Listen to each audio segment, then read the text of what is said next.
Yüzünüzde sivilceler ya da lekeler mi var? Şöyle ışıl ışıl bir cilt olsun mu istiyorsunuz? O zaman hadi en etkili ürünlerden biriyle başlayalım tarife.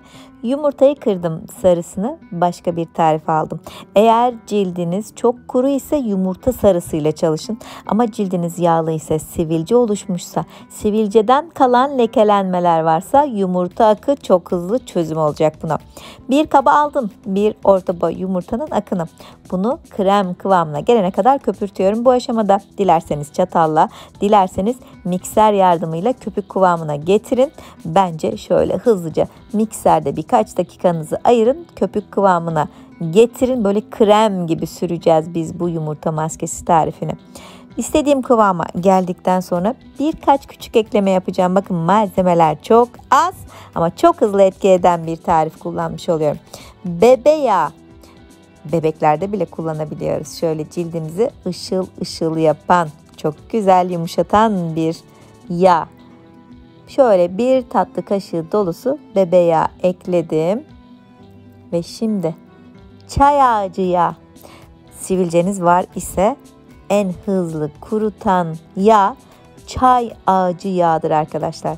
Aktarlardan, online satış yapan sitelerden veya güzellik ürünleri satan mağazalardan kolaylıkla uygun fiyata temin edebilirsiniz. Sadece 3 malzeme kullandım. Yumurta akı, bebe yağı ve çay ağacı yağı. Bu üçlüyü bir güzel karıştırıyorum.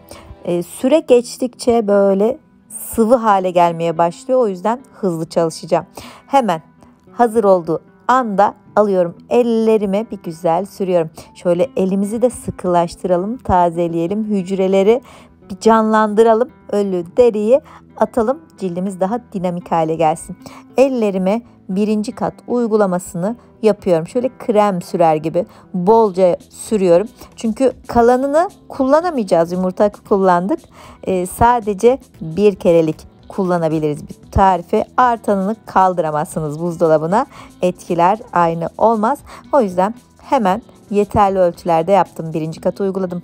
5 dakika beklettim. Tekrardan aldım. İkinci katı uyguladım. Bir güzel sürdüm, yedirdim. Bakın masaj yapıyorum. Sonra bir 5 dakika daha bekledim. Üçüncü kat uygulamasını yaptım.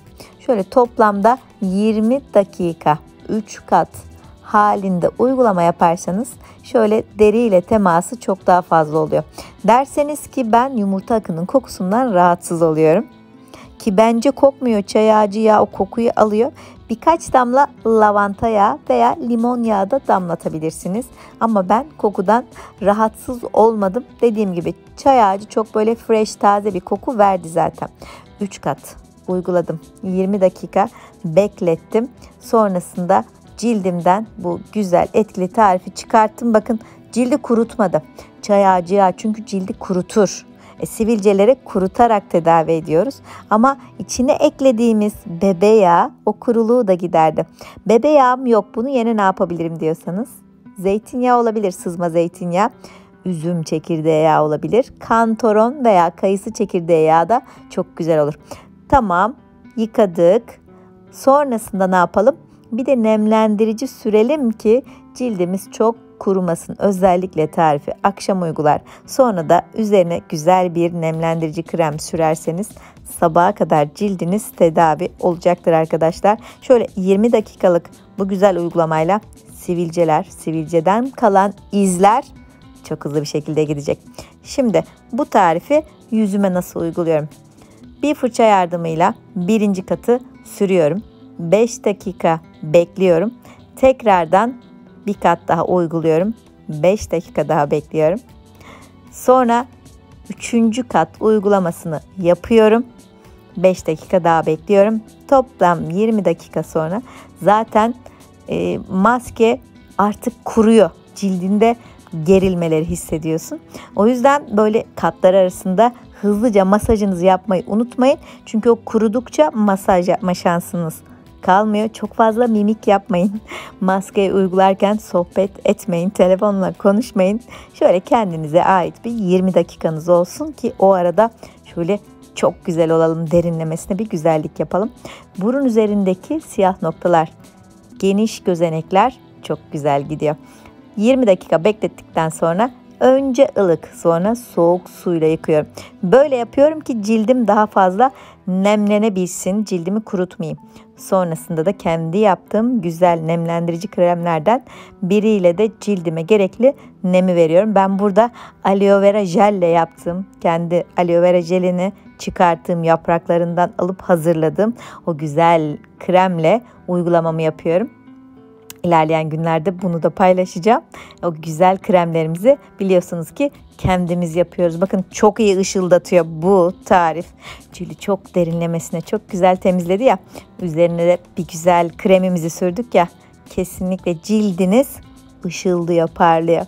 Masaj yapıyorum. Aşağıdan yukarı, içten dışa doğru masajımı yapıyorum. Cildimi şöyle bir güzel gerdim, gözenekleri temizledim, sıkılaştırdım. Krem uygulamasıyla da çok güzel nem verdim. Derseniz yumurta akı cildimi çok kurutuyor. Ben başka ne yapabilirim? Akşam yatmadan hemen önce de şöyle güzel bir yağ uygulaması yapabilirsiniz. Burada da pirinç yağı hazırlamıştım. Sıkı takipçiler bilir.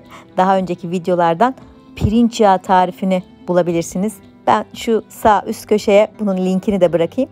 Dilerseniz pirinç yağı tarifini de izleyip aynısını elde eder. Üzerine bir de bunu sürerseniz akşamdan sabaha kadar da o pirinç yağı cildinizde kalırsa uyandığınızda diyeceksiniz ki iyi ki de yapmışım ben bu maskeyi.